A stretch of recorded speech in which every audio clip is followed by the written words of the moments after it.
اللہ تعالیٰ کی ذات کے بعد انسان کی جو پرورش ہوتی ہے وہ اس کے والدین کرتے، اس لیے سب سے پہلا حق والدین کا ہے۔ لیکن دو گناہ ایسے ہیں کہ جن کی سزا اللہ دنیا میں ضرور دیتے ہیں۔ ایک ظالم کو دنیا میں اللہ ذلیل کرتے ہیں، اور ایک والدین کا جو نافرمان، والدین کے بے احترامی کرنے والا، ان کے حقوق میں کوتاہی کرنے والا، اللہ تعالیٰ اسے دنیا میں ذلیل کر دیتے ہیں۔ بخاری شریف میں ایک واقعہ ہے، آپ صلی اللہ علیہ وسلم نے فرمایا کہ بنی اسرائیل میں سابقہ امتوں میں ایک راہب تھا، جنید ان کا نام۔ راہب کا معنی ہے کہ وہ اللہ والا، بزرگ، اور وہ لوگوں سے الگ تھلگ ہو کے اللہ کے ذکر میں، عبادات میں، ریاضات میں مشغول ہوتا تھا۔ ایک موقع پہ ایسا ہوا کہ وہ نماز پڑھ رہا ہے، والدہ نے آواز دی جنید۔ اس نے سوچا ایک طرف تو اللہ کا حکم ہے، عبادت میں مصروف، دوسری طرف والدہ کا حکم ہے۔ اس نے سوچا کہ اللہ کا حق پہلے، نماز پڑھ لوں۔ دوسری بار آواز جنید، پھر سوچا، نماز میں مصروف رہے۔ تیسری بار آواز، پھر نماز میں مصروف رہے۔ تو والدہ نے ایک بد دعا دی۔ بد دعا یوں دی کہ اللہ تجھے اس وقت تک موت نہ لائے کہ جب تک تو کسی بدکار عورت کا چہرہ نہ دیکھے، یعنی تجھ پہ بدنامی کا داغ لگے۔ جب والدہ نے یہ بد دعا کی، وہاں ایک خاتون کو بچہ پیدا ہوا لیکن اس کی شادی نہیں ہوئی۔ لوگوں نے اس سے کہا کہ کہاں سے لایا بچہ، ڈانٹا، اس کو پیٹا۔ اس نے کہا وہ جو راہب وہاں بیٹھتا ہے یہ اس کا بچہ ہے۔ لوگ دیش میں آئے، ڈنڈے اٹھائے، اور راہب کی جو جھونپڑی تھی اس کی طرف لپکے۔ وہ جو جھونپڑی تھی اسے اکھاڑ کے پھینک دیا اور اسے بازار میں لایا اور لوگوں کو جمع کیا۔ اب لاکھوں میں اس کے مریدین ہیں، اس کے شاگرد ہیں۔ لوگ تانے ان کو دے رہے ہیں، دیکھو کیسے بندے کو آپ نے پیر بنایا، کیسے کو آپ نے مرشد بنایا تھا، اس نے ایسا کام کیا۔ ایک بار اس نے کہا کہ آپ تھوڑا مجھے وقت دیں، میں کچھ بات کرنا چاہتا ہوں۔ اس کی بات سننے کے لیے کوئی تیار نہیں۔ آخر ایک بندے نے کہا کہ ان کی بھی سنو کیا کہنا چاہتا ہے۔ جب وہ بزرگ نے کہا، پوچھا گیا کہ کیا کہتے ہو، کہا جو بچہ ناجائز پیدا ہوا ہے اسے لایا جائے گا، وہ بچہ ادھر لاؤ۔ جب وہ چھوٹا بچہ، نومولود بچہ ہے، وہ اٹھا کے اس کے پاس لایا گیا۔ وہ بزرگ کہنے لگے کہ بتا تیرا باپ کون ہے؟ اس نے کہا میرا باپ فلاں چرواہا ہے۔ یعنی اللہ کا ایسا ولی تھا، ایسی کرامات اس سے ظاہر ہو رہی ہے کہ چند چھوٹے بچوں نے بچپن میں باتیں کی، ان میں سے ایک اس کا بھی ذکر آتا ہے۔ اس نے کہا کہ میرا والد تو فلاں شخص۔ اب لوگوں کو احساس ہوا، شرمندہ ہوئے اور حضرت سے معافی مانگی۔ تو انہوں نے کہا آپ لوگوں کا کوئی قصور نہیں ہے، یہ قصور میرا اپنا ہے۔ میں نے اپنے والدہ کی آواز پہ لبیک نہیں کہا، اس کا دل دکھایا، اس دل دکھانے کی وجہ سے اللہ نے مجھے دنیا میں یہ سزا دی ہے، یہ مجھے تنبیہ کرتی ہے۔ تو والدین یہ انسان کے دونوں جہانوں میں کامیابی کا ذریعہ اور سبب بن سکتے ہیں، اور اسی طرح دونوں جہانوں میں ذلت اور رسوائی کا سبب بھی بن سکتے ہیں۔ آپ صلی اللہ علیہ وسلم نے فرمایا کہ تمہارے والدین تمہارے لیے جنت بھی ہے اور تمہارے لیے جہنم بھی ہے۔ تو صحابہ کرام نے عرض کیا کہ یا رسول اللہ صلی اللہ علیہ وسلم، یہ کس طرح ہو سکتا ہے؟ فرمانے لگے والدین کی اطاعت کرو گے جنت میں جاؤ گے، اگر والدین کی نافرمانی کرو گے جہنم میں جاؤ گے، کیونکہ اللہ کا رضا یہ والدین کے رضا میں، اللہ کی ناراضگی والدین کی ناراضگی میں۔ ایک بندہ اپنے والدین کو ناراض کر کے راتوں کو جاگ کے تہجد پڑھ کے گڑ گڑا کے وہ رو رہا ہے اللہ کے سامنے کہ مجھ سے میرا رب راضی ہو جائے، کبھی بھی راضی نہیں ہوگا۔ یہ صادق المصدوق، اس کائنات کے سب سے سچے کا قول کہ رب کی رضا والدین کی رضا ہے۔ غلاب کعبہ پکڑ کے اللہ سے معافی مانگتا رہے، اللہ معاف نہیں کریں گے اس کو جب تک والدین اس کے راضی نہیں۔ تو والدین اللہ کی نعمت ہے۔ ہمارے معاشرے میں ایک حد سے آگے بڑھ جائے، عمر ڈھل جائے، دنیا کے کام کاج سے وہ جب آپ معذور ہو جائے، بوجھ سمجھتے ہیں لوگ۔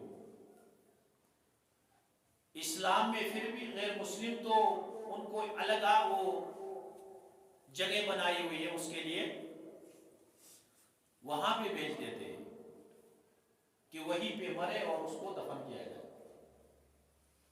حالانکہ اسلام میں جتنی عمر بڑھتی ہے اس کی قیمت بڑھتی ہے۔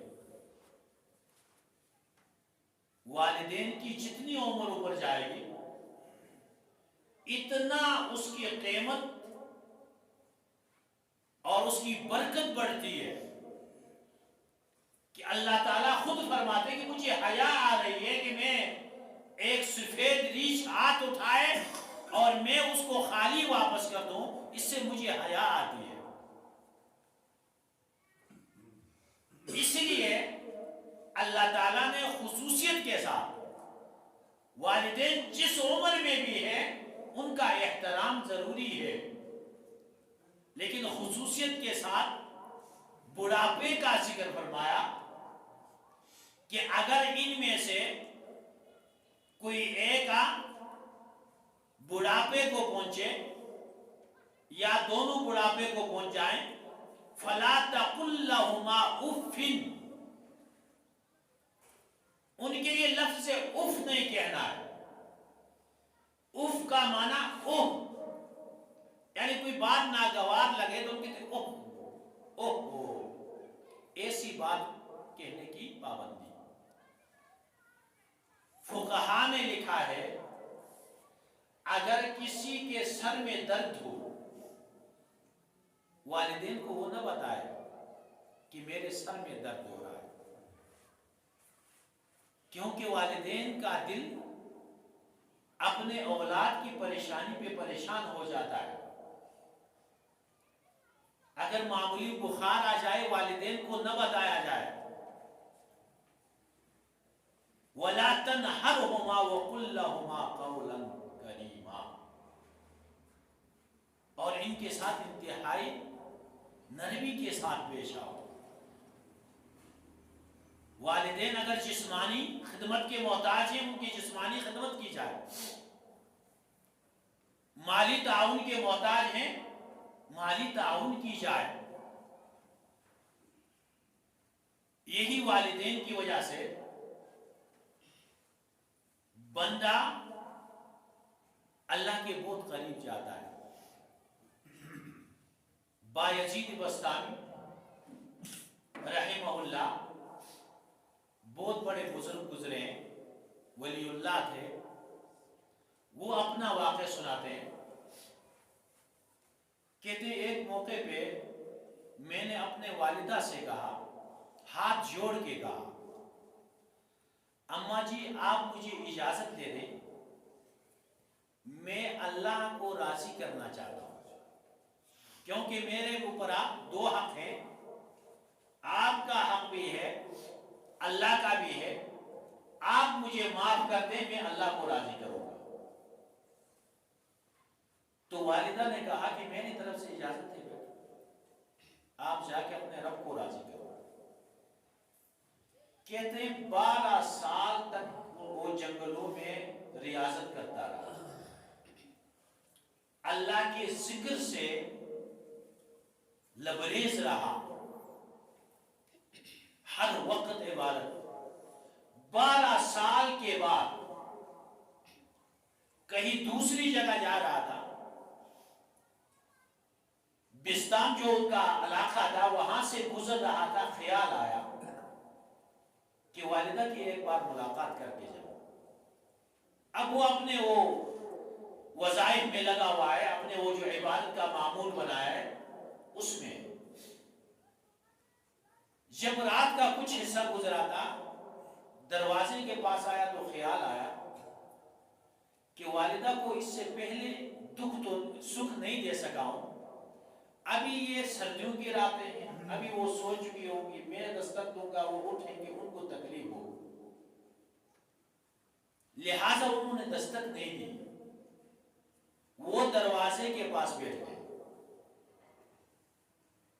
پراگندہ بال ہیں، میلے کچیلے کپڑے ہیں، دروازے کے پاس ٹھہر گئے۔ سحری کا وقت ہے، کہتے ہیں دروازے سے پانی آیا، اس سے اندازہ لگا کہ والدہ تہجد کے لیے اٹھی، ابھی وہ نیند سے بیدار ہو چکی۔ دستک والدہ آئی، آ کے کہا آ جائیں آپ اندر، آ جائیں بیٹا، آ جاؤ، بایزید آ جاؤ۔ کہتے ہیں کہ اماں جی آپ نے مجھے کیسے؟ کہتے ہیں میں تیرے دستک سے تجھے پہچانا۔ والدین مائیں جو ہوتی ہیں وہ دروازوں کو دیکھا کرتی ہیں جب بیٹے گھر میں نہیں ہوتے۔ اندر گئے، اندر جا کے کہتے ہیں جب میری والدہ نے مجھے دیکھا تو ان کی آنکھوں سے موٹے موٹے آنسو نکلنے لگے، اور میری حالت کو دیکھ کے ہاتھ اٹھائے اور کہا کہ ربا، بایزید کو ابھی تک آپ نے اپنا قرب نہیں دیا، یہ 12 سالوں تک بھٹکتا رہا۔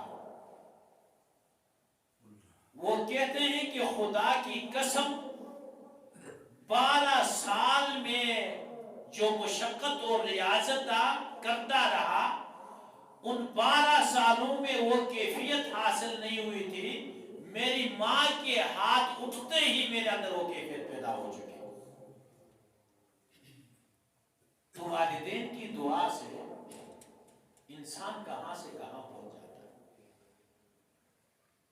تو والدین کے ساتھ حسن سلوک یہ بہترین عمل ہے،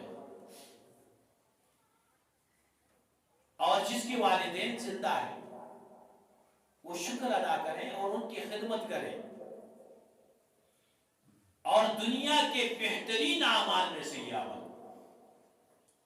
حدیث غار بخاری میں جو آتا ہے، آپ صلی اللہ علیہ وسلم نے 3 بندوں کا واقعہ سنایا۔ کہتے 3 بندے کہیں جا رہے تھے، راستے میں غار میں تھوڑی دیر کے لیے رکے، اوپر سے ایک پتھر آیا، اب اتنا بڑا پتھر ہے کہ وہ تو اٹھا نہیں سکتے ہیں، موت یقینی ہے۔ تو ایک بندے نے کہا ایسا کرتے ہیں کہ اپنے اپنے اعمال اللہ کے سامنے پیش کرتے ہیں، جو نیک اعمال ہم نے کیے ہیں ان اعمال کے وسیلے سے اللہ ہم پہ رحم کرے۔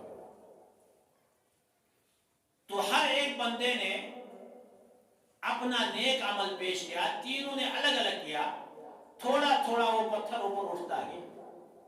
ایک بندے نے کہا کہ میں اپنے والدین کے لیے شام کو دودھ پلاتا تھا، اور میرا یہ معمول تھا کہ پہلے والدین کو پلاتا پھر اپنے بچوں کو پلاتا تھا۔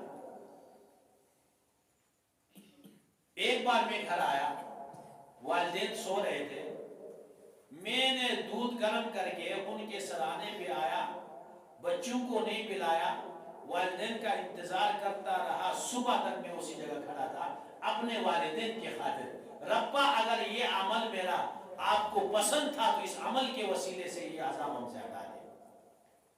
اللہ نے پورا وہ جو راستہ تھا ان کے لیے کھول دیا۔ تو یہ عمل ایسا ہے جس سے بندے کی دونوں جہاں روشن ہو جاتے ہیں، اور مرنے کے بعد بھی والدین کا حق ہوتا ہے۔ باقی جو حقوق انسانی ہے مرنے کے بعد ختم ہو جاتے ہیں، کوئی حق کسی کا کسی پہ نہیں ہوتا۔ البتہ والدین ایسے ہیں کہ جن کے مرنے کے بعد اولاد کے مرنے تک ان پہ حق ہوتا ہے۔ ان میں سے دو حقوق جو اکثر روایات میں ذکر ہے، باقی حقوق تجہیز، تکفین کو کفن دفن، یہ تو ہر ایک مسلمان کا حق ہے۔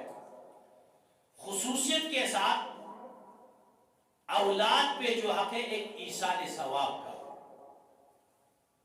کہ وہ ان کو ایصال ثواب کرے۔ ایصال ثواب کے لیے ہر مرنے والا محتاج ہے۔ آپ صلی اللہ علیہ وسلم نے فرمایا کہ مرنے والے کی مثال اس شخص کی طرح ہے کہ جو دریا میں ڈوب رہا ہے، پانی میں ڈوب رہا ہے، کناروں پہ لوگ ہیں، وہ ان سے امید رکھتا ہے کہ کسی طرح یہ لوگ مجھے بچائیں گے۔ اسی طرح مرنے والا زندوں پہ امید رکھتا ہے کہ کسی طریقے سے یہ لوگ ہمیں کچھ بھیجیں گے۔ تو والدین کے لیے ایصال ثواب دعا کی شکل میں، صدقات کی شکل میں، نفلی عبادات کی شکل میں، ایصال ثواب بہت آسان کا۔ ہم نے اس میں قیودات لگائے، شرائط لگائے، بہت مشکل بنا دیا۔ ایک بندہ بیٹھے بیٹھے سبحان اللہ کہتا ہے، سبحان اللہ، اور پھر کہے کہ یا اللہ میں نے یہ جو ذکر کیا ہے یہ میرے والدین یا کوئی جو مرحومین عزیز و اقارب ہیں ان کے لیے یہ ثواب میں پہنچانا چاہتا ہوں۔ آپ کے اس سبحان اللہ کا ثواب وہاں پہنچے گا۔ بسم اللہ الرحمن الرحیم، یا اللہ میں نے بسم اللہ پڑھا، اس بسم اللہ کا ثواب میں پہنچانا چاہتا ہوں، پہنچ گیا اس کے پاس۔ اس کے لیے ایک تو نیت، دل میں نیت ہو، نیت سے سبحان اللہ کا، یہ بھی ٹھیک ہے۔ سبحان اللہ کہنے کے بعد ثواب پہنچا دیا تلفظ کر کے، یہ بھی ٹھیک ہے۔ تو ایک ان کے لیے سارے ثواب کرتا ہے، دعا کرتا ہے، رب ارحمہما کما ربیانی صغیرا۔ فقہا نے لکھا ہے اگر ایک بندہ اپنے والدین کے حقوق ادا نہیں کر سکا زندگی میں، والدین دنیا سے چلے گئے، اب والدین کے جانے کے بعد اس کے دل میں یہ تڑپ پیدا ہو گئی کہ مجھ سے تو بہت بڑی غلطی ہو گئی، میں اپنے والدین کی خدمت نہیں کر سکا، ان کے حقوق میں ادا نہیں کر سکا۔ تو کہتے ہیں جو بندہ، ایسا جو بندہ ہے وہ اگر روزانہ کی بنیاد پہ معمول بنائے دعا کا، رب ارحمہما کما ربیانی صغیرا، اور اپنی استطاعت کے مطابق ایثار ثواب پہ کرتا رہے صدقے کی شکل میں، تو اللہ تعالیٰ کی رحمت سے یہ امید ہے کہ زندگی میں جو کوتاہی ہوئی ہے وہ اللہ تعالیٰ معاف فرما دے۔ ایک تو ان کے لیے ایثار، اور دوسرا ان کے جو رشتہ دار ہیں ان کے ساتھ حسن سلوک۔ والدین مر گئے، دنیا سے چلے گئے، اور ان کے رشتہ دار ہیں، والدین کے بھائی ہیں، بہن ہیں، چچا ہے، دیگر آج جتنے رشتے ہیں، دوست احباب ہیں، ان کے ساتھ تعلق بنانا یہ والدین کا مرنے کے بعد بھی حق ہے۔ جو شخص والدین کی زندگی میں تو فرما بردار رہا، ان کی خدمت کرتا رہا، لیکن ان کے دنیا سے جانے کے بعد والدین کے جو رشتہ دار ہے ان کے ساتھ بدسلوکی کر رہا ہے، بد اخلاقی کر رہا ہے، تو ایسا بندہ بھی نافرمانوں کی لسٹ میں آ جاتا ہے۔ اس لیے مرنے کے بعد والدین کے عزیز و اقارب، رشتہ دار، دوست احباب، ان کے ساتھ تعلق کو بہترین بنانا یہ والدین کا حق ہے۔ جس طرح والدین کا حق اولاد پہ ہے، اسی طرح اولاد کا بھی والدین پہ کچھ حقوق ہے۔ والدین کو یہ نہیں چاہیے کہ وہ اپنے اولاد کے ساتھ ایسا رویہ اختیار کریں کہ وہ نافرمان بن جائے۔ ایک بزرگ ہیں، وہ کہتے ہیں کہ 30 سال تک میں نے اپنے بچوں سے پانی نہیں مانگا ہے۔ اگر مجھے پانی کی ضرورت ہوتی تو میں کہتا کہ پیاس لگی، اگر پانی ہوتا تو یہ نہیں کہا کہ پانی لا کر دو، کیونکہ والدین اگر حکم دے دے کسی مباح کام کا وہ واجب ہو جاتا ہے۔ مباح کام ہوتا ہے، باہر سے پانی لانا مباح کام ہے، یہاں سے پلندری بازار جا رہا ہے، مباح کام ہے۔ مباح کا مطلب یہ ہے کہ اس پہ کوئی ثواب بھی نہیں ہوتا ہے، عذاب بھی نہیں ہوتا ہے۔ لیکن آج جب ایسے کام والدین کہیں کہ آپ نے پلندری جانا ہے، اب یہ واجب ہو گیا۔ جو بچہ نہیں جائے گا وہ ترک واجب کی وجہ سے گناہگار فاسق ہوگا۔ اس لیے وہ بزرگ کہتے ہیں 30 سال تک میں نے اپنے بچوں سے کبھی پانی نہیں مانگا۔ کیوں نہیں مانگا؟ اس لیے نہیں مانگا، حکم نہیں دیا۔ اگر خدا نخواستہ وہ کوتاہی کر لے اس میں تو وہ گناہگار ہوتے اور وہ فاسق بن جاتے۔ اس لیے میں نے ان کو یہ حکم نہیں دیا ہے۔ تو انشاءاللہ اولاد کے جو حقوق ہیں اس پہ آئندہ جمعہ میں بات ہوگی۔ اللہ تعالیٰ جو کچھ کہا سنا اس پہ عمل کی توفیق